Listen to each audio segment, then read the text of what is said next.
галоўным шоуменам саміту НАТО ў Анкары, як і чакалася, стаў Дональд Трамп. Вось яна, палітыка без рэтушы. Амерыканскі лідар зноў запатрабаваў Грэнландыю, назваў Іспанію жахлівай і гучна скардзіўся, што саюзнікі кінулі яго ў Іране. Але ёсць і добрыя навіны. Кіеў атрымае абарону ад расійскіх балістычных ракет.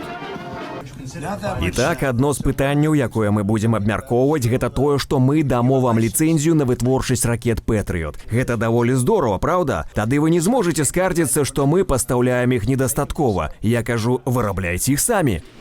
Для Украіны вынікі сустрэчы ў Анкары гучаць абнадзейліва. Трамп з большым даверам стаў адносіцца да Зяленскага і дасягненняў украінскай арміі. Ды і НАТО вырашыла перадаць сёлета афіцыйнаму Кіеву $70 мільярдаў ваеннай дапамогі з абяцаннем працягнуць у наступным годзе. Альянс гатовы дапамагаць, бо бачыць вынік на полі бою.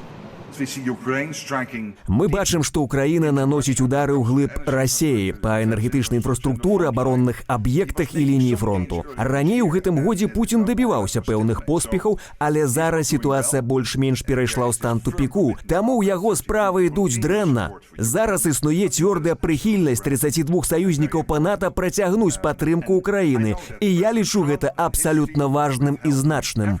У выніковай дэкларацыі саміту НАТО Расія згадваецца як устойлівая стратэгічная пагроза. Беларусь на сустрэчы згадвалі як інструмент у цеснай звязцы з Расіяй. Палітыкі альянсу прадстаўляюць афіцыйны Мінск пазбаўленым уласнай палітычнай і ваеннай суб'ектнасці, згадваючы абедзве краіны як адзіную стратэгічную прастору, падыход, у якога ўжо ёсць правыя наступствы для беларусаў за мяжой.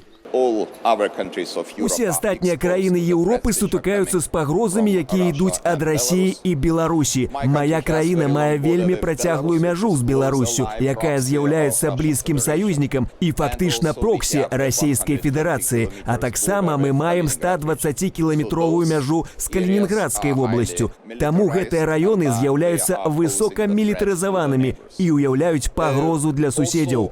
Вынікі сустрэчы на вышэйшым узроўні дзяржаў-чальцоў НАТО стракацяць адрозненнямі ў адценнях. ЗША не пакінулі арганізацыю, але значна сапсавалі настрой многім саюзнікам. Затое эвалюцыя НАТО дэманструе, што гэта цалкам жыццяздольны мадэль арганізацыі, калі рашэнні прымаюцца менавіта ў Еўропе, так, як гэта было з падтрымкай Украіны або стрыманым стаўленнем да амерыкана-іранскага канфлікту.